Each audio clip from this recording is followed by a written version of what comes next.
नमस्कार, मैं हूं धनंजय कुशवाहा और आज हम लोग पढ़ेंगे क्लास 10 की केमिस्ट्री चैप्टर नंबर 1। टॉपिक रहेगा केमिकल रिएक्शन एंड इक्वेशन, रासायनिक अभिक्रियाएं एवं समीकरण। पता है कि हर टॉपिक जितने भी बुक होते हैं सभी बुक को जो पहला चैप्टर होता है वो काफी इंपॉर्टेंट माना जाता है।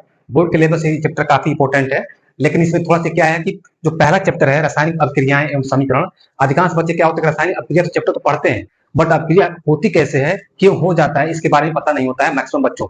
ठीक है, तो इसीलिए हमारे हिसाब से ये चैप्टर पहले न देकर ये तीसरे या चौथे नंबर पर देता तो बढ़िया होता, क्योंकि पहले जो चैप्टर होती है, इसे मान लीजिए केमिकल इक्वेशन दिया जाए तो केमिकल इक्वेशन में जो भाग लेने वाले जो मेटल होंगे, धातु होंगे, अधातु होंगे, अम्ल होगा, क्षार होगा, लवण होगा, इन सभी की प्रॉपर्टीज पहले आपको आना चाहिए। जैसे कौन सी धातुएं जल से क्रिया करती हैं या नहीं करती हैं, अम्ल से क्रिया करती हैं, क्षार से क्रिया करती हैं, वायु से क्रिया करती हैं कि नहीं करती हैं, उनके प्रॉपर्टीज आपको याद होना चाहिए। उसके बाद दूसरे नंबर पर कि अगर अम्ल, क्षार, लवण है तो किससे सबजेक्शन करेगा या नहीं करेगा, उसमें प्रबलता देखा जाता है, उसकी दुर्बलता देखी जाती है। ठीक है, रासायनिक इक्वेशन में जो टर्मिनोलॉजी प्रयोग किया जाता है दो ही तरह से किया जाता है। सबसे पहले आपको बैलेंसी निकालना जाना चाहिए, बैलेंसी होती क्या है। उसके बाद दिए गए पदार्थों को आप तोड़ना और फिर जोड़ना है, मात्र यही दोनों चीज है इसमें। केमिकल इक्वेशन में आपको क्या हो जाएगा, बिल्कुल आसान हो जाएगा। तो मैं मात्र दो ही तरीका बताने वाला हूं, जिससे क्या हो जाएगा कि आज के बाद आप कभी नहीं समझे इक्वेशन, जो रासायनिक अभिक्रियाएं, वो आज के बाद पूरी तरह से आपको समझ में आ जाएगी। ठीक है, वीडियो को पूरा देखते रहिएगा। इसमें दो ही टॉपिक बस बताएंगे, दो ही पॉइंट को। सबसे पहले कि किसी भी केमिकल इक्वेशन को हम क्या करते हैं कि तोड़ते कैसे। सबसे पहले मान लीजिए कोई पदार्थ भाग ले रहा है तो टूटेगा कहां से, सबसे ही ध्यान देना, टूटेगा कहां से और जुड़ेगा कहां से। तो इस पहला पॉइंट है। और दूसरी पॉइंट है कि अगर कोई मेटल है, ठीक है, या कोई आयन है तो उसकी बैलेंसी कितनी होती है। पता है कि जब तक बैलेंसी आप नहीं जान पाएंगे तब तक ना इक्वेशन को बैलेंस करा पाएंगे और ना ही वो सही फार्मूला बना पाएंगे। इसलिए आपको बैलेंसी याद होना चाहिए। ठीक है, और बैलेंसी जब याद रहेगी तभी आप पकड़ पाएंगे कि जो प्रोडक्ट बनेगा, ठीक है, मतलब जो कि रिएक्टेंट भाग लेगा, क्रिया में जो भाग लेगा और बनने वाला जो उत्पाद होगा उसका सही फार्मूला क्या होगा। जब तक सही फार्मूला आप नहीं जानेंगे तब तक उसका इक्वेशन बैलेंस को नहीं करा पाएंगे। ठीक है, तो आइए शुरू करते हैं मात्र दो पॉइंट पर। ठीक है, और आपका पूरा इक्वेशन क्या हो जाएगा, एकदम खिलौना। चलिए तो आइए शुरू करते हैं। ठीक है, और चैप्टर को मक्खन बनाते हैं। इसके पहले आप कहीं भी वीडियो देखे होंगे, ठीक है, किसी भी यूट्यूब पर देखे होंगे या चैनल को, अलग अलग चैनल पर देखे होंगे, तो ऐसा वीडियो आप कहीं नहीं पाएंगे। ठीक है, इसमें आपको केमिकल रिएक्शन को सिर्फ बताया गया होगा, लेकिन केमिकल रिएक्शन होती कैसे है, कैसे कर दिया जाता है, ठीक है, ये कहीं नहीं बताया गया हुआ है। पूरे वीडियो को अंडरस्टैंडिंग करने के लिए मेरे साथ बने रहिए और वीडियो को पूरा देखने के बाद आज के बाद, ठीक है, आज के बाद कोई भी रिएक्शन आपको प्रॉब्लम नहीं करेगा। स्पेशल 10th और 11th 12th की सभी क्लासों में इंपॉर्टेंट रहेंगे। ठीक है, तो आइए शुरू करते हैं। देखिए, तो किसी भी रासायनिक अभिक्रिया को समझने के लिए, बेहतर समझने के लिए, ठीक है, एक क्या होती है कि मुख्यतः दो स्टेप याद होना चाहिए आपको। दो स्टेप मतलब भरपूर क्या होना चाहिए, आपको आना चाहिए। स्टेप क्या है उसमें, देखिए ध्यान से, तत्वों की संयुक्ता ज्ञात हो, या तत्वों की संयुक्ता आपको पहले से ज्ञात हो, नहीं तो ज्ञात करना पड़ेगा। ठीक है, जिसको मैं निकालने का तरीका जस्ट बताने वाला हूं। अगला है कि क्या है कि आयनों की, क्या लिखा है, ये आयन है, आयनों के संयुक्ता एवं नाम ज्ञात करना। मतलब जितने भी आयन होते हैं उनकी बैलेंसी क्या होती है और उनके हम क्या करेंगे, प्रोनाउंसिएशन कैसे करेंगे, साउंड कैसे करेंगे। ठीक है, अगला दूसरा क्या है कि दिए गए पदार्थों को तोड़ना तथा जोड़ना। मतलब कि रासायनिक अभिक्रिया में जो पदार्थ भाग लेगा, चाहे उत्पाद हो, ठीक है, या अभिकारक हो, पैदा जो अभिकारक होता है वही क्या करता है, रिएक्शन में भाग लेता है। ठीक है, वही रिएक्शन करेगा। तो अभिकारक हम कैसे तोड़ेंगे और कहां से तोड़ना है, ठीक है, और कहां जोड़ना है, इसको सीखना है। उसके बाद सही सूत्र का निर्माण करना। सबसे पहले जब बैलेंसी आपको याद हो जाए, तोड़ना जान जाएंगे, तो कौन सा पदार्थ या आयन किसके साथ जाकर जुड़ेगा और जुड़ेगा तो उसका फार्मूला क्या होगा, और फार्मूला क्या होगा, ठीक है, तो उसी का सही सूत्र ज्ञात करना है और तभी जाकर उसका प्रोनाउंसिएशन कर पाएंगे आप। जब तक आप उसका उच्चारण नहीं करना सीखेंगे, ठीक है, तब तक आप सीख नहीं पाएंगे कि जो पदार्थ बनने वाला उत्पाद है वो है क्या। ठीक है, और उसका सही सूत्र नहीं क्या तो होगा, निर्माण फार्मूला, उसका सूत्र, तो आपको बैलेंसिंग करने में दिक्कत होगा या उसको इक्वेशन को बैलेंस करने में प्रॉब्लम होगी। ठीक है, तो कुल ये 4 स्टेप कर लीजिए।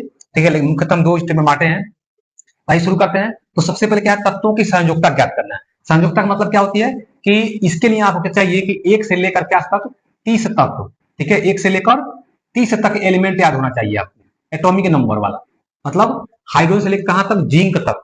पता है कि एटॉमिक नंबर कितना होता है, हाइड्रोजन का 1 होता है और जिंक का कितना होता है, 30 होता है। तो जो नीचे होता है यहाँ पे लिखा होता है 1 2 3 4 क्रम से, इसको बोलते हैं परमाणु क्रमांक। तो 1 से लेकर 30 तक केमिस्ट्री को जबरदस्त आप समझना चाहते हैं, ठीक है, चाहे क्लास 12th हो, 11th हो, 10th हो, वो सभी क्लासों में महत्वपूर्ण भूमिका निभाने वाली है उसकी बैलेंस पूरी केमिस्ट्री टिका हुआ है। तो इसके लिए आप कम से कम 1 से लेकर और 30 तक एटॉमिक नंबर आपको याद होना चाहिए क्रम से। अगला क्या है कि आयनों की संयोजकता एवं नाम ज्ञात करना। क्या करना है, आयनों के संयोजकता एवं नाम ज्ञात करना। संयोजकता मतलब जैसे मान लीजिए कोई आयन लिख दे, जैसे मान लीजिए यहाँ CO3 और यहाँ लिख दे ऐसे, तो क्या पढ़ेंगे, इसका नाम याद होता है, क्या पढ़ना चाहिए, कार्बोनेट। ठीक है, आयन कितना इस पर देखिए, आयन है उसका वैलेंसी कितना है, -2। उसी तरह से मान लीजिए कि SO4 लिखा है, इसकी वैलेंसी मान यहाँ लिख देते हैं 2। इसके मतलब क्या पढ़ेंगे इसका, तो नाम इसका होगा सल्फेट।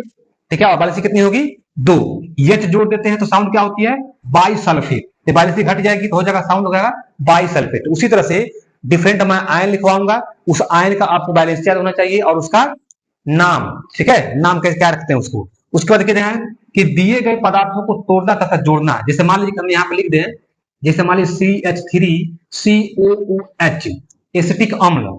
अब मान लीजिए कोई सामने आपको पदार्थ कोई दिया है, अब पदार्थ टूटेगा कहां से, ये आपको सीखना है। जैसे मान लीजिए कि CH3COO यहां से टूट जाएगा और जो H है वो अलग हो जाएगा, तो H प्लस आयन आएगा और इस पर माइनस आयन आएगा, मतलब यहां से टूटेगा। ठीक है, यहां से टूटने का मतलब है कि जब ये ऋण है तो ये जाकर किसी अन्य के साथ जुड़ेगा, और जो प्लस है तो ये जाकर किसी अन्य पदार्थ के साथ जुड़ेगा। तो सबसे पहले आपको तोड़ना जानना चाहिए कि टूटेगा कहां से। उसके बाद क्या है कि सही सूत्र का निर्माण करना। सही सूत्र का मतलब क्या होती है कि जैसे मान लीजिए हम पूछ दें जैसे कि जल, ये जनरली फार्मूला को सबको पता है कि जल, तो जल पता है क्या, देखिए ध्यान से, तो जल होती है H2O। ठीक है, इसमें H क्या करते हैं, H और ऑक्सीजन क्या करते हैं, हाइड्रोजन और ऑक्सीजन से रिएक्शन कराते हैं। हालांकि दोनों गैस फॉर्म में होता है, दोनों गैस है, इसलिए क्या हो, O2 फॉर्म में रहता है, 2 फॉर्म में। जैसे H2O2 कभी भी क्या हो रहेगा, O नहीं रहता है, क्योंकि ऑक्सीजन क्या है, गैस फॉर्म में होती है, इसे H2O2 इसलिए 2 वाले फॉर्म का यूज करते हैं। तो क्या बनेगा पता है कि हाइड्रोजन ऑक्सीजन जब भी संयोग करते हैं क्या मिल जाता है, हमको मिलता है जल। ठीक है, जल मिलने के बाद तब क्या करते हैं, तो सबसे पहले चेक करते हैं कि जो सही सूत्र है, इस सही सूत्र होगा कि गलत है। तो क्या करते हैं, चेक करते हैं, यहाँ लिखते हैं इसकी बैलेंसी, H की बैलेंसी 1 और ऑक्सीजन की बैलेंसी होती है 2। जो पहले बताया था बैलेंसी कैसे निकालेंगे, अब क्या करेंगे, यहाँ पे क्रॉस मल्टीप्लाई करेंगे तो हो जाएगा H2 एक नाम H2 और O एक नाम O, यानी अब सही सूत्र बना है H2, मतलब सूत्र सही है।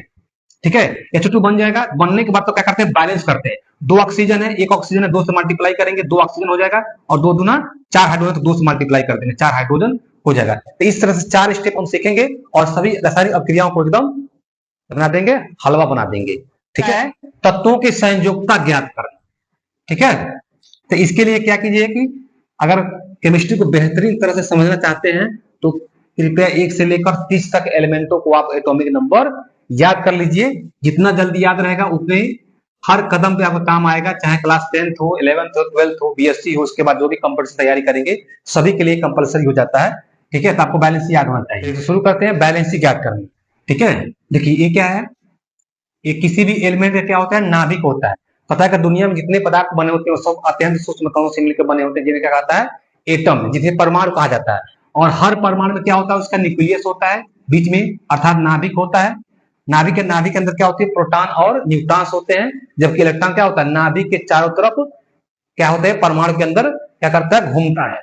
ठीक है, तो चलिए इसके एनर्जी लेवल बनाते हैं। तो सबसे पहले बीच में नाभिक क्या गया, ये पहला आपका एनर्जी लेवल है। ठीक है, ये है दूसरा और ये है तीसरा। ठीक है, चौथा। अब पता है कि जो 118 तत्व तो देखते होंगे आप पीरियोडिक टेबल में, मेंडलीव की जो पीरियोडिक टेबल है मॉडर्न वाला। ठीक है, क्या होता है, 118 तत्व लिखा गया होगा। उन तत्वों को आज तक जितने भी 118 तत्व हैं उन सभी तत्वों को क्या किया गया है, मात्र 7 आवर्तों में बांटा गया है, मतलब 7 एनर्जी लेवल में अभी तक एलिमेंट पाए गए हैं। जैसे मान लीजिए कि 1 2 3 4 5 6। ठीक है, और एक और बना देते हैं, चलिए इसका नाम मान लीजिए यहाँ पर रख देते हैं 7। ये आप 9th में पढ़े होंगे, नील्स बोर ने बताया था। ठीक है, रदरफोर्ड के परमाणु में जो कमियां आई थी उस कमियों को सुधार करते हुए क्या होता है, रदरफोर्ड के कमियां को सुधार करते हुए बोहर ने बताया था, जिसको बोलते हैं नील्स बोर या बोहर। तो बोहर ने क्या किया था, बताया था जो इलेक्ट्रॉन एक निश्चित वृत्ताकार कक्ष में घूमता है, एक निश्चित, मतलब जितनी कक्षाएं दिखाई दे रही है सभी कक्षाएं क्या है, फिक्स है, और उसी फिक्स के अंदर क्या, उसी कक्षाएं के अंदर क्या होता है, इलेक्ट्रॉन घूमता है। इसको हम कह सकते हैं नीचे क्लास में, चलिए ये जितने भी दिखाई दे रहे हैं खाने, इसको हम बोलते हैं सेल। सेल का मतलब क्या होती है, कोष। ठीक है, कोष, या ऐसी को हम बोल सकते हैं, आप कह सकते हैं कि ऑर्बिट। ऑर्बिट मतलब होती है कक्ष, क्या होती है, कक्ष। ठीक है, तो आप आगे जाएंगे 11th में तो इसे कई नाम से जाना जाता है, जैसे सेल हो गया, ऑर्बिट हो गया, आपका पीरियड हो गया यानी आवर्त हो गया, उसके बाद प्रिंसिपल क्वांटम नंबर हो गया। ठीक है, ठीक है, या इसको बोलते हैं एनर्जी लेवल। ठीक है, यानी मुख्य ऊर्जा स्तर। तो इन इतने नामों से क्या होता है, इसे जाना जाता है। चलिए और लिख देते हैं एनर्जी लेवल। एनर्जी लेवल का मतलब होती है, ठीक है, एनर्जी का मतलब होती है ऊर्जा स्तर। यानी जितनी भी कक्षाएं होती है सभी की ऊर्जा स्तर क्या है, डिफरेंट डिफरेंट होता है। मतलब कि जब सबसे छोटा कक्षा है तो इसकी एनर्जी लेवल कम होता है। अरे छोटा बच्चा होता है तो उसके पास क्या होती है, ताकत कम होती है। जैसे जैसे बढ़ता है अवस्था वैसे उसके अंदर क्या होती है, एनर्जी बढ़ती जाती है। उसी तरह से जो क्लास छोटा है, कमरा छोटा है, तो इसकी एनर्जी भी कम होगा। जैसे जैसे कमरे का आकार बढ़ता गया है वैसे वैसे क्या इसके पास एनर्जी लेवल बढ़ती गई है। तो उसी तरह से आज तक जितने 118 तत्व खोज हुए हैं उसमें टोटल 100 कितने हैं, 18 तत्वों में 7 एनर्जी लेवल खोजा गया है। अब देखिए ध्यान से, तो पता है कि जितने भी कमरा है दिखाई दे रहा है 1 2 3 4 5 6 7, एक कमरा जो दिखाई दे रहा है, तो बोहर ने 9th में फार्मूला दिया था, आप 9th में पढ़े होंगे। किसी भी कक्षा में, ठीक है, जो कक्षा मतलब जो मेन घर है, किसी भी कक्षा में जो मैक्सिमम इलेक्ट्रॉनिक संख्या होती है वो कितनी होती है, तो फार्मूला होता है 2n स्क्वायर के बराबर होता है। ये फार्मूला आपको याद होना चाहिए। किसी भी कक्षा में सबसे ज्यादा इलेक्ट्रॉन जो पाए जाते हैं, कितना पाए जा सकते हैं, तो वो उसका फार्मूला होती है 2n स्क्वायर। और यानी क्या है, प्रिंसिपल क्वांटम नंबर अर्थात एनर्जी लेवल, अर्थात कमरों की संख्या 1 2 3 4 जो 5 7 है, तो टोटल 7 तक है। मतलब n का मान कहां रखना है, 1 2 3 4 5 6 7 तक क्रम से रखते जाना है, ठीक है। तो चलिए ध्यान, तो सबसे पहले हम पूछेंगे कि पहला ऑर्बिट के लिए, यानी फर्स्ट, इसको मैं ऐसे लिख सकते हैं, ठीक है, फर्स्ट ऑर्बिट के लिए, यानी पहले कक्षक में कितने इलेक्ट्रॉन होंगे। तो देखिए ध्यान से, जब भी पहला कक्षक पूछा जाएगा इसके मतलब क्या रखेंगे, 1, n बराबर कितना रखेंगे हम, 1, क्या रखेंगे, 1। उसी तरह से तो फार्मूला में चलिए रखिए, तो फार्मूला रखिए तो हो जाएगा 2 इंटू n का मान 1 रखेंगे, पहला कक्षक पूछ रहा है तो स्क्वायर, तो स्क्वायर कर दीजिए। अब देखिए 2 गुणे 1 बाहर पड़ा था, तो 1 का बार कितना हो जाएगा, 1, और बाहर 2 तो 2 1 9 2। यानी पहले एनर्जी लेवल में जो पहला कक्षा है इसमें कितने इलेक्ट्रॉन होंगे, तो मात्र इसमें 2 इलेक्ट्रॉन रहेंगे। क्लियर। उसी से पूछा जाएगा, बताइए कि नंबर दूसरा ऑर्बिट के लिए, दूसरा ऑर्बिट मतलब कि दूसरी कक्षा के लिए, इसका डिटेल पढ़ेंगे आप 11th में, ठीक है। दूसरे ऑर्बिट में कितना होगा, तो क्या करेंगे हम, n मतलब कितना रख देंगे, 2 रखेंगे।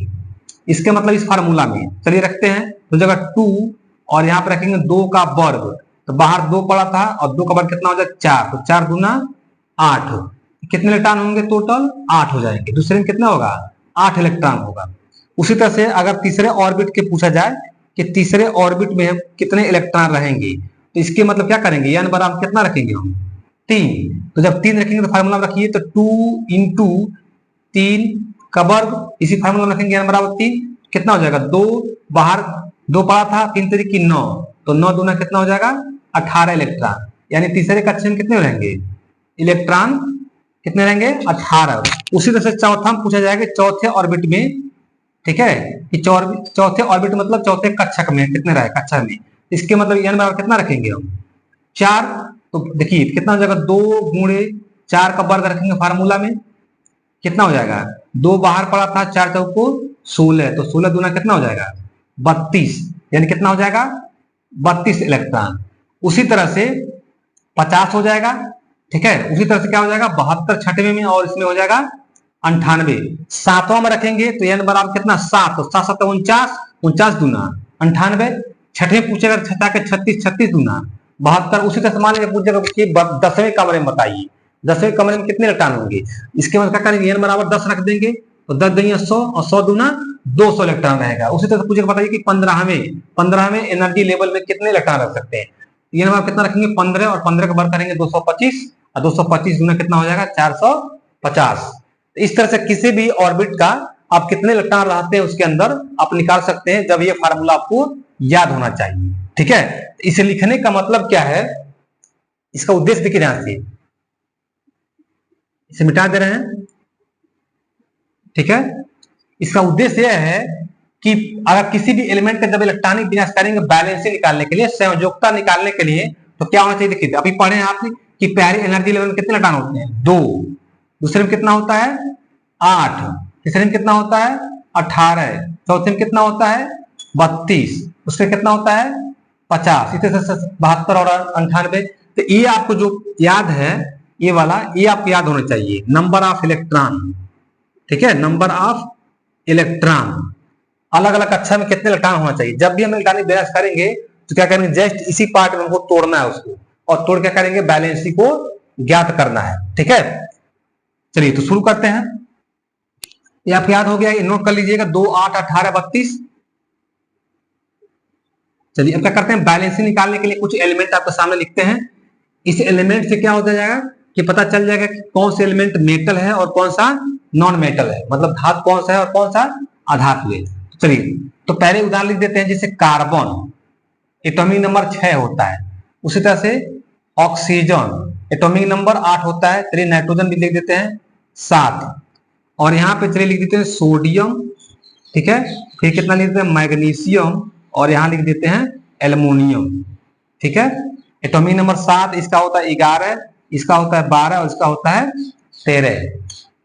एटॉमिक नंबर बोले तो प्रोटॉनों की संख्या, और किसी भी एलिमेंट में जितने प्रोटॉन होते हैं उतनी संख्या में उसमें इलेक्ट्रॉन होते हैं। मतलब कि कार्बन में 6 प्रोटॉन है और 6 इलेक्ट्रॉन है। एटॉमिक नंबर परमाणु भार से घटाएंगे तो न्यूट्रॉन निकल जाता है। ऑक्सीजन के पास 18 प्रोटॉन है और ऑक्सीजन के पास 8 इलेक्ट्रॉन है और 8 प्रोटॉन है। जितने नीचे दिखाए गए हैं ये सभी प्रोटॉन बोलते हैं, इसको बोलते हैं परमाणु क्रमांक, यानी प्रोटॉनों की संख्या। और जितने प्रोटॉन होते हैं उतने ही मात्रा में उसमें इलेक्ट्रॉन होते हैं।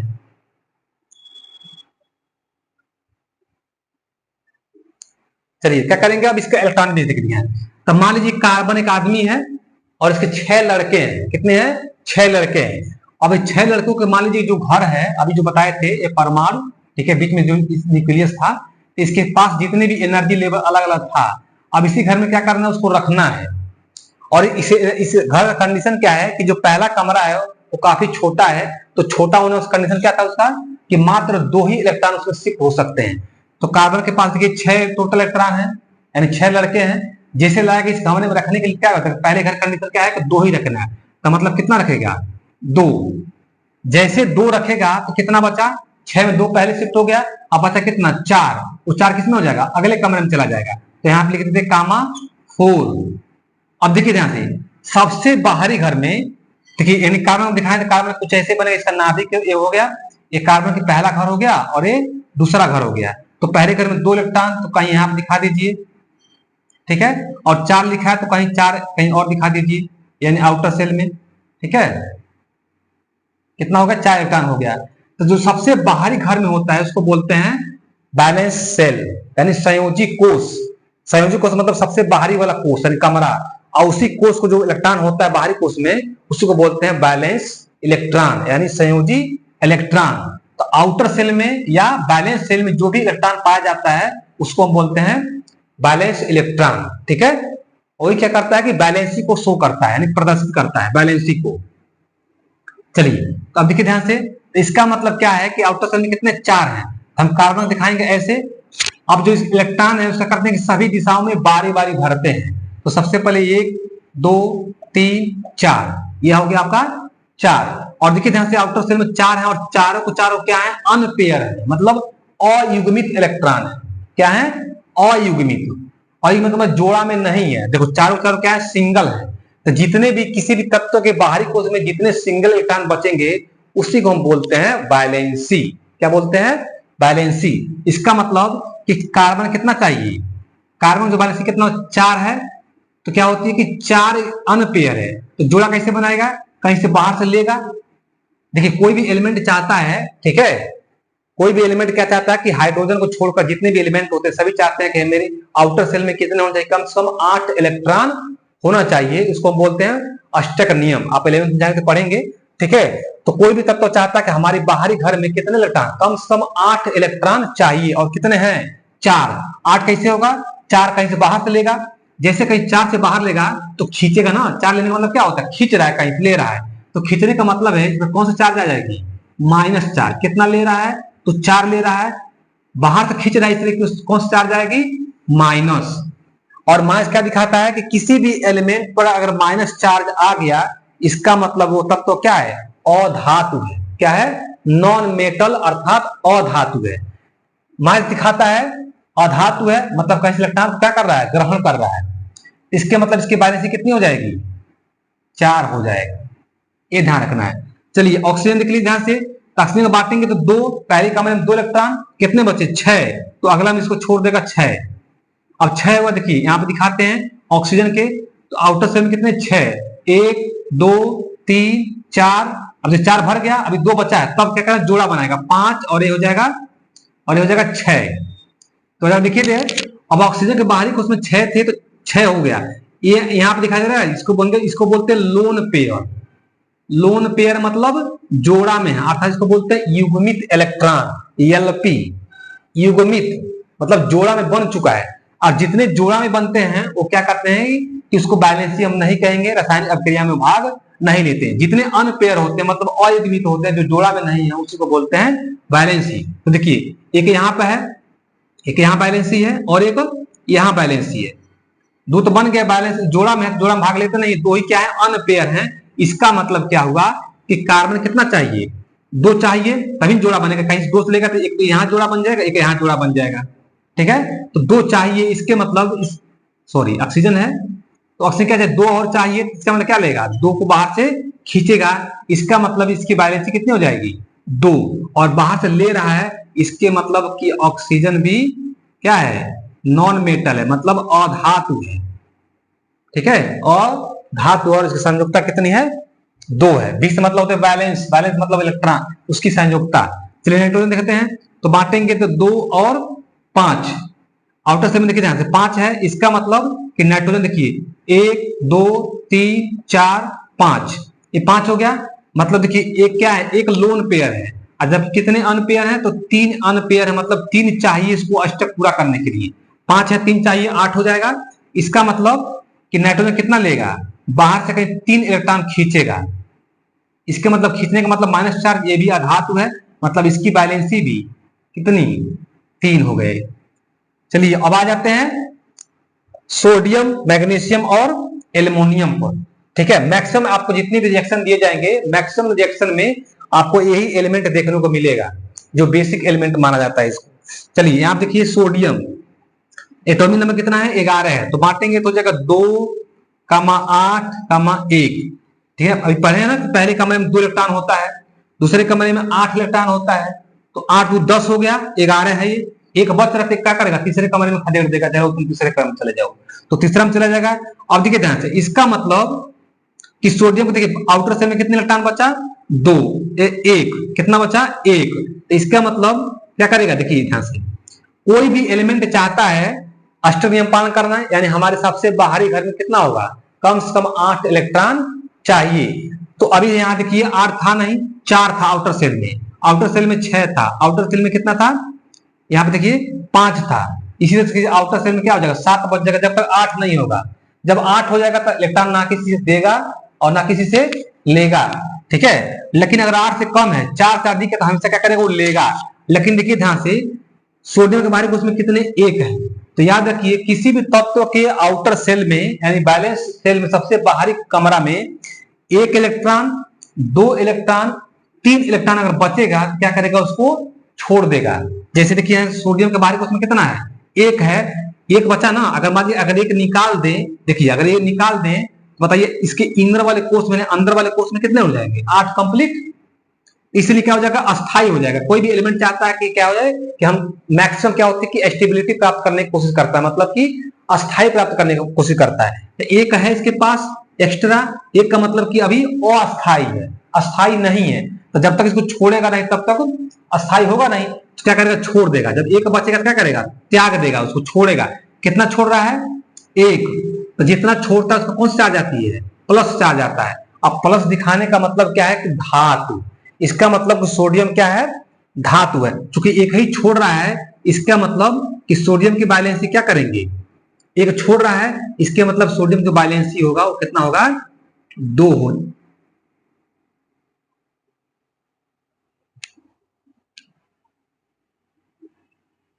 चलिए इसके बाद सोडियम कितना छोड़ रहा है, सोडियम 1 छोड़ दे रहा है, ठीक है। इसका मतलब कि यहाँ पे सोडियम कितना छोड़ा 1, तो इस पर क्या चार्ज आएगा प्लस चार्ज आएगा। एक ही छोड़ा इसलिए एक ही प्लस आएगा, और प्लस दिखाता है कि धातु है, इसका मतलब सोडियम क्या है धातु है, और इसकी बैलेंसी 1, ठीक है। कितनी हो जाएगी 1। उसी तरह से देखिए मैग्नीशियम लिखा है, तो मैग्नीशियम बांटेंगे कितना हो जाएगा 2 8 और 2, 2 8 2, देखिए फिर आउटर सेल में कितने हो गए, बाहरी कोश में 2 इलेक्ट्रॉन बच गया, इसका मतलब मैग्नीशियम में क्या करेगा, 2 इलेक्ट्रॉन को छोड़ देगा। तो जब 2 छोड़ेगा इसलिए इसमें कितने चार्ज आएंगे, 2 प्लस चार्ज आएंगे। अब प्लस का मतलब धातु, अरे मैग्नीशियम भी क्या है, धातु है। इसकी वैलेंसी कितनी हो जाएगी, 2 छोड़ रहा है इसके मतलब 2। एल्युमिनियम आ जाते हैं तो हो जाएगा 2 8 और आउटर सेल में 3, आउटर सेल में कितना हो गया 3, इसके बाद 3 क्या करेगा, छोड़ देगा। तो एल्युमिनियम जब 3 छोड़ेगा इलेक्ट्रॉन तो कितने चार्ज आएंगे इस पर, 3 चार्ज आएंगे। तो इतना नंबर नॉन लिखकर हम क्या कर देते हैं, छोटा करके प्लस 3 ऐसे लिख दिया जाता है, मतलब प्लस 3 इलेक्ट्रॉन क्या कर रहा है, वो त्याग रहा है। इसका मतलब एल्युमिनियम क्या है, धातु है, और इसकी बैलेंस कितनी हो जाएगी, 3 हो जाएगा। तो इस तरह से क्या कर सकते हैं, हम बैलेंस निकाल सकते हैं। ध्यान रखें आउटर सेल में 1 2 3 बचेगा तो उसको क्या करेगा, त्याग देगा, और त्यागने का मतलब है कि प्लस चार्ज आएंगे अर्थात मेटल होगा, धातु होगा।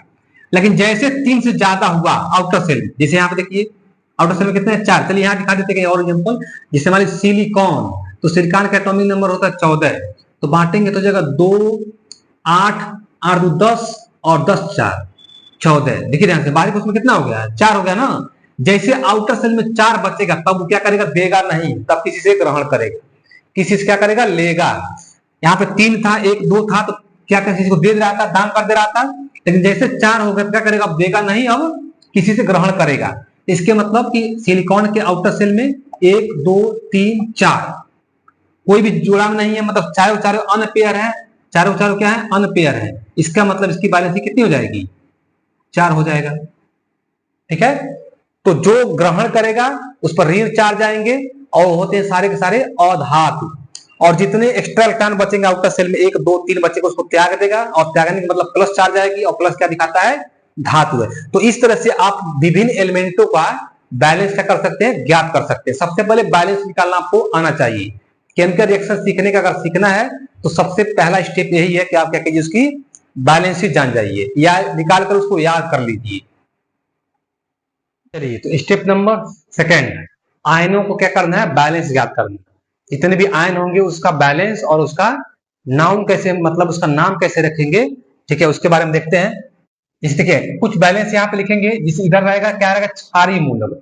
क्षारीय मूलक मतलब जितने धातु मेटल होंगे, जितने भी एलिमेंट होंगे, उस एलिमेंट के बैलेंस को हम लिखेंगे ऊपर, और जितने कैटेगरी के कई बैलेंस होती है उसका क्या करना है, जो उपयोग होने वाला है उसी का हम यहाँ देखिए। सबसे पहले क्या है कि जैसे कि लिथियम, ठीक है, हाइड्रोजन, सोडियम, पोटेशियम, ठीक है, इतने जो एलिमेंट हैं, lithium hydrogen sodium potassium rubidium caesium francium, बहुत सारे होते हैं। हमको जितना उपयोग करना हाई स्कूल में केवल उसी का, तो याद रखिए इन सभी के बैलेंस क्या होती है, क्या होती है, 1। ठीक है, आगे लिख रहे हैं, देखिए यहाँ से मतलब लिथियम की बैलेंस भी 1, हाइड्रोजन का बैलेंस भी 1, सोडियम का बैलेंस भी 1, और पोटेशियम का बैलेंस भी 1 होता है। तो बैलेंस याद है।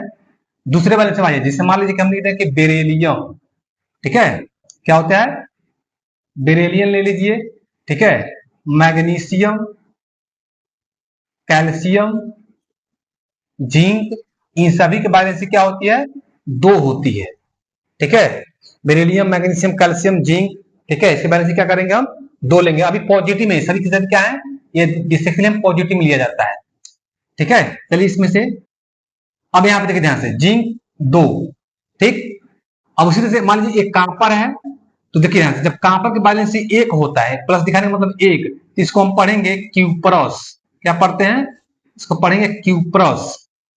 लेकिन जब कॉपर की बैलेंस क्या हो जाएगी, यहाँ पर 2 हो जाएगी, तो इसको पढ़ेंगे क्यूप्रिक।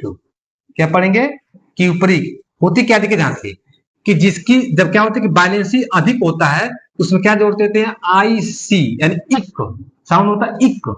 जबकि कम होता है तो जोड़ते हैं ई ओ यू एस, यानी अस, अस, जैसे क्यूपरस, मैग्नस, ठीक है, ऐसे होता है ना, फेरस, ठीक है, मर्क्यूरस। और जब बैलेंस ज्यादा होगी तो मर्क्यूरिक, फेरिक, ठीक है। तो एक साउंड होता है इक, इसमें आई सी जोड़ देते हैं, इक। उसी तरीके से जैसे एच जी, इसमें क्या करते हैं, सिल्वर भी कर सकते हैं, ठीक है। कभी कभी इसमें क्या होती है कि सूत्र फार्मूला में, चलिए यहाँ सिल्वर भी लिख देते हैं, एजी, एजी की भी बैलेंस कितनी होती है, एक होती है। जो आपको हाई स्कूल में काम आएगा सेम उसी को हम लिख रहे हैं, ठीक है। देखिए मरकरी जब एक रहती है प्लस तो इसको हम बोलेंगे मर्क्यूरस। क्या बोलते हैं? ठीक है, क्या बोलते हैं? मर्क्यूरस। और जब यहाँ पे Hg क्या होगा कि +2 होगा, यानी बैलेंस जब 2 हो जाएगी तब क्या हो जाएगा? मर्क्यूरिक। अभी हम बताए थे कि इक साउंड होगा हो जाएगा मर्क्यूरिक। ठीक है, उसे देखते हैं फेरम। फेरम पे क्या होगा? लोहा बोलते हैं इसको। 2 बैलेंसी होगा तो साउंड होगा फेरस, क्योंकि यहाँ पे कम है। फेरस, इसके बैलेंसी 2 है यहाँ पर। लेकिन जब इसी को क्या करेंगे हम 3 बैलेंसी कर देंगे तो साउंड होगा फेरिक। क्या होगा? फेरिक। आ जाइए उसके बाद स्टेनस। देखिए क्या होता है कि स्टेनस की बैलेंसी 2 जब होती है तो इसको पढ़ेंगे स्टेनस। और जब क्या होगी कि स्टेनस की बैलेंस क्या हो जाएगी? माइनस क्या हो जाएगा? +4 हो जाएगा, इसको हम बोलेंगे स्टैनिक। क्या लिखेंगे? इसका नाम हो जाएगा स्टैनिक। इक जोड़ेंगे इसमें। ठीक है, और चलिए यहाँ पर लिख देते हैं अमोनियम आयन NH4। जब प्लस होगा तो इसको हम पढ़ते हैं अमोनियम आयन, तो पढ़ ही लेंगे अमोनियम आयन। ठीक है, लिख देते हैं अमोनियम आयन। ये रहा। ठीक है, बाकी जितने भी बैलेंस आप निकालना चाहते हैं कुछ एलिमेंटों का, वो क्या कर सकते हैं आप आसानी से निकाल सकते हैं, जो बैलेंस निकालने का मैं तरीका बताया था। और डायरेक्टली क्या कर सकते हैं कि जो मुख्य रूप से रासायनिक अभिक्रियाओं में जो तत्व भाग लेते हैं उनके कुछ बैलेंसी है, आप ऐसे क्या कर सकते हैं? याद कर सकते हैं। इधर आ जाइए, देखिए ध्यान से, इसको बोलते हैं हाइड्रोजन फैमिली। इसकी बैलेंसी होती है -1। हाइड्रोजन बोले तो जिससे किसी में होता है फ्लोरीन, क्या होता है? क्लोरीन, ब्रोमीन और आयोडीन। इन सभी की बैलेंसी क्या होती है? -1 होता है, क्योंकि यहाँ पे देखिए एक ही दिख रहे हैं हम, एक ही साइन दे रहे हैं। ठीक है, एक ही साइन, इसका मतलब इन चारों की बैलेंसी कितनी होती है? -1 होता है।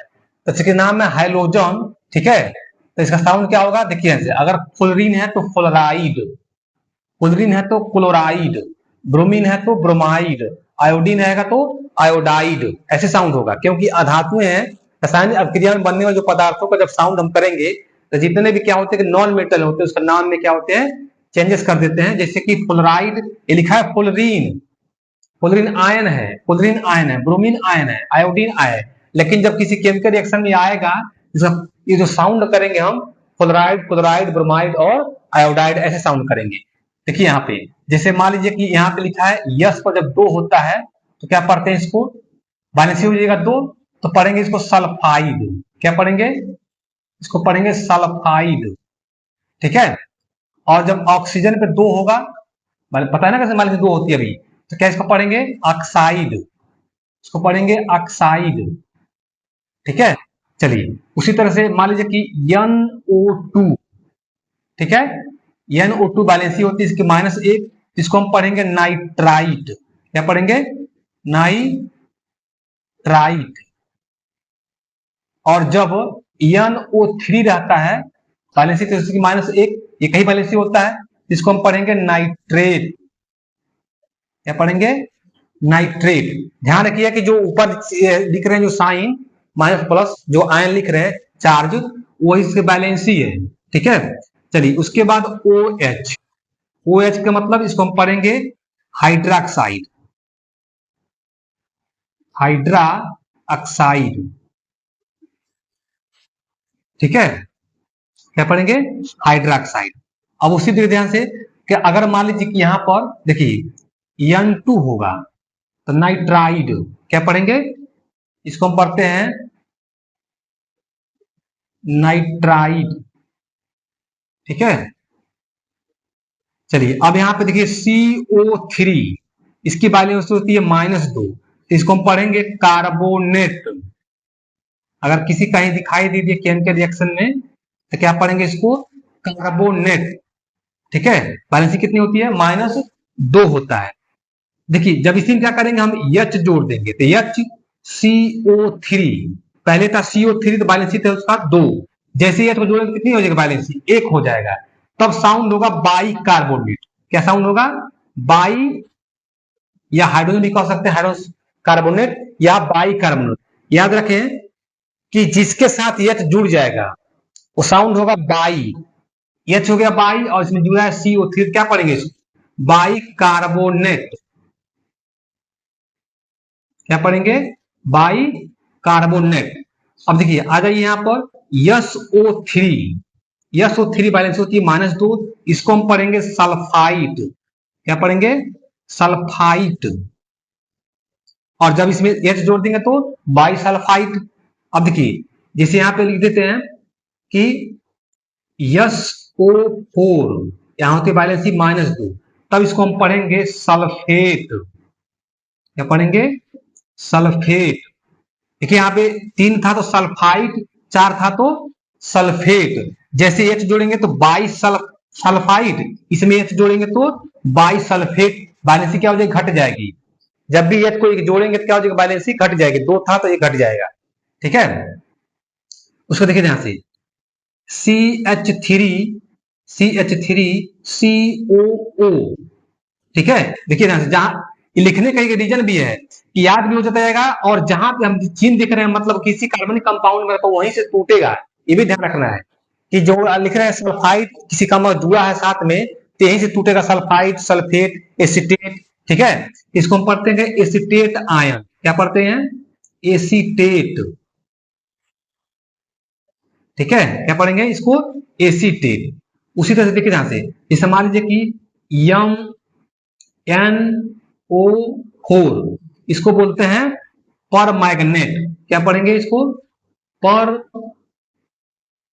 मैग्नेट। अगर साथ पोटेशियम जोड़ेंगे तो पोटेशियम पर मैग्नेट, सोडियम जोड़ेंगे तो सोडियम पर मैग्नेट, मैग्नीशियम जोड़ेंगे तो मैग्नीशियम पर मैग्नेट, पता ना पोटेशियम पर मैग्नेट, लाल दवा पढ़े आप, तो साउंड उसका पर मैग्नेट, ठीक है। चलिए उसके बाद आते हैं कि BO3, और यहां इसके बैलेंस होती है -3, इसको हम पढ़ेंगे बोरेट, क्या पढ़ते हैं बोरेट, ठीक है। चलिए PO4 की बैलेंस होती है -3, इसको हम पढ़ेंगे फास्फेट, क्या पढ़ेंगे फास्फेट। H जोड़ेंगे तो बैलेंस घट जाएगा तो हो जाएगा बाई फास्फेट, ठीक है। अगर यहीं पे क्या होगा PO3 रहेगा, बैलेंस होती है -3, इसको पढ़ेंगे फास्फाइड, क्या पढ़ेंगे इसको फास्फाइड,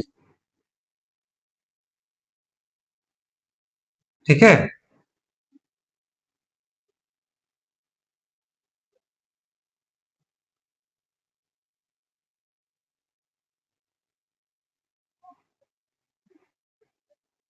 देखिए क्या हो जाएगा फास्फाइड हो जाएगा।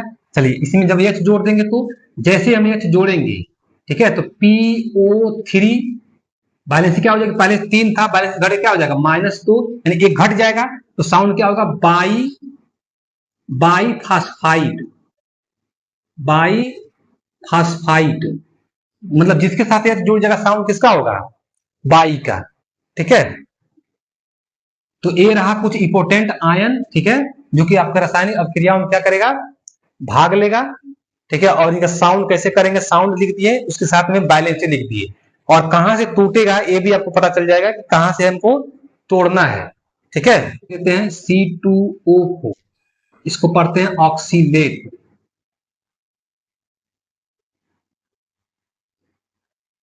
ठीक है।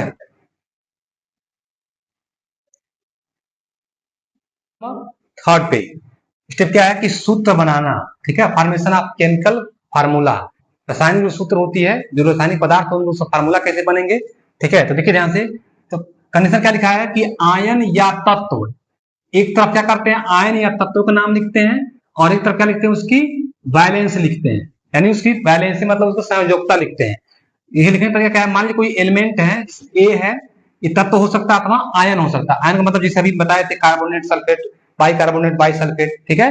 तो आयन भी हो सकता है अथवा एलिमेंट भी हो सकता है। उसी तरह से बी भी क्या है कि बी भी तत्व या आयन हो सकता है। तो मान लीजिए कोई आयन ए है जिसकी संयोजकता क्या है एक्स है, और बी दूसरा कोई एलिमेंट है जिसका वैलेंसी क्या है वाई है, तो क्या करेंगे तब देखिए ध्यान से, तब जो फार्मूला बनाया जाता है वो क्या होती है क्रॉस मल्टीप्लाई किया जाता है, मतलब कि इसका गुणा इसमें करेंगे, इसका गुणा इसमें करेंगे। देखिए ए में गुणा करेंगे तो हो जाएगा ए वाई, बी में गुणा करेगा एक्स से, कितना हो जाएगा बी एक्स।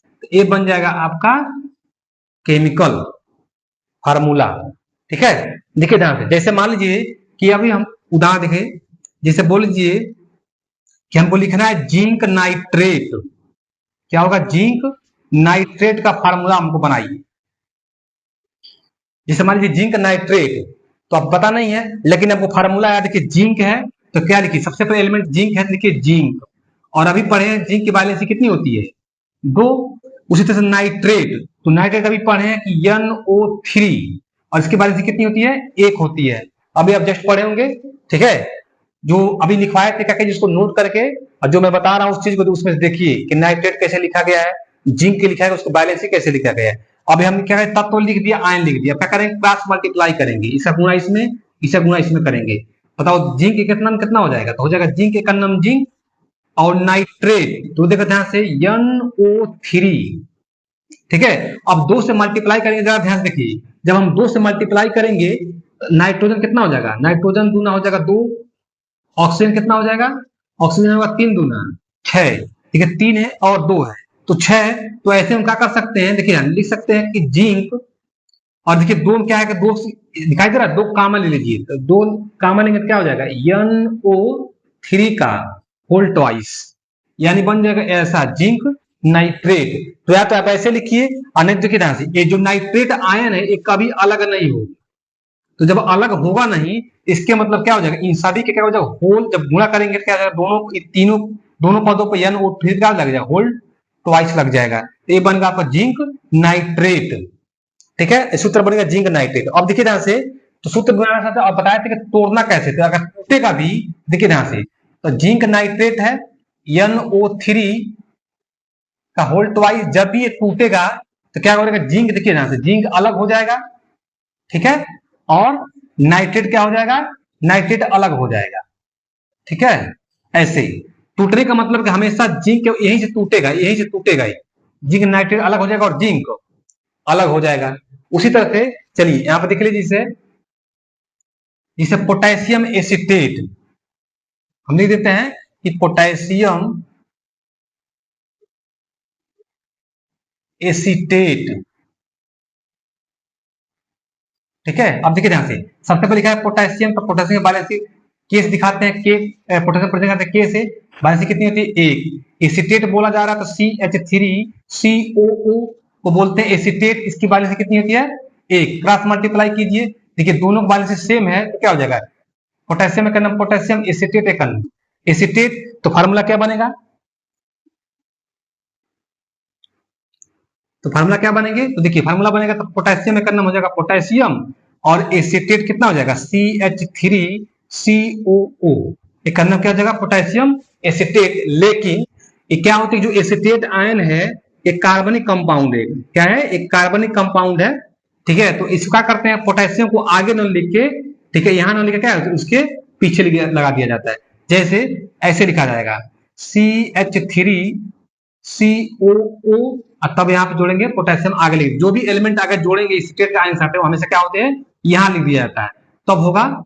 चूंकि यहाँ जोड़े चाहे यहाँ जोड़े, लेकिन जो सही तरीका होता है यहाँ जोड़ने का साउंड होगा पोटेशियम, पोटेशियम एसिटेट। सोडियम आएगा तो सोडियम एसिटेट, जिंक रहेगा तो जिंक एसिटेट, कैल्शियम रहेगा तो कैल्शियम एसिटेट, एथिल रहेगा तो एथिल एसिटेट, मेथिल रहेगा तो मेथिल एसिटेट। ठीक है, ऐसे साउंड होता जाता है इसका। तो इसी तरह क्या कर सकते हैं, जितने भी फार्मूला है आप फार्मूला पहले बनाना जान जाइए और उसके बाद तोड़ना जानिए। पुनः अगर ये टूटेगा, देखिए ध्यान से, टूटेगा तो कहां से, यहीं से टूट जाएगा, ये इसका मतलब कि CH3COO अलग आयन हो जाएगा और पोटेशियम आयन अलग हो जाएगा, बैलेंसिंग के साथ अलग हो जाता है, ताकि दूसरे एलिमेंटों से रिएक्शन करेगा तो ये जाके, ये माइनस है ना तो प्लस के साथ जुड़ेगा, और ये प्लस है तो कहां जुड़ेगा, माइनस के साथ जुड़ेगा, तब जाके प्रोडक्ट बनेगा। ठीक है, तो आशा है कि वीडियो आपको बहुत अच्छी लगी होगी। वीडियो को अच्छी लगी हो तो वीडियो को लाइक जरूर करें, चैनल को सब्सक्राइब करें और अपने मित्रों के पास शेयर करें, ताकि इस इंफॉर्मेशन, इस नॉलेज को वो भी क्या करें, ले सकें। ठीक है, वीडियो को पूरा देखिएगा, अगर जिस पॉइंट पे वीडियो आपको नहीं समझ में आ रहा है उस पॉइंट पे कीजिए, बार बार रिवाइज करके यानी बैक करके उस वीडियो को देखिए। ठीक है, 2 से 3 बार स्टेप देखिएगा, और कुछ क्या करना है, कुछ स्टेप वाइज आपको याद करना पड़ेगा, याद कर लीजिए तो विश्वास रखिए आप 10th में ही सारे केमिकल इक्वेशन आपको लगभग 70% केमिकल इक्वेशन बनाना आ जाएगा। उसको बैलेंस करने का मैं तरीका बताऊंगा, ठीक है। तो मिलते हैं अगले पार्ट में, अगले वीडियो में, जिसमें हम पढ़ेंगे केमिकल रिएक्शन यानी रासायनिक अभिक्रिया और उसके प्रकार जबरदस्त तरीका से, और ठीक है, और कितने टाइप की अभिक्रिया होती है उसके बारे में, और कैसे अभिक्रिया हो जाती है, किसके साथ टूटेगा किसके साथ जुड़ेगा, उन सभी का हम डिटेल नॉलेज अध्ययन करेंगे अगले वीडियो में। मिलते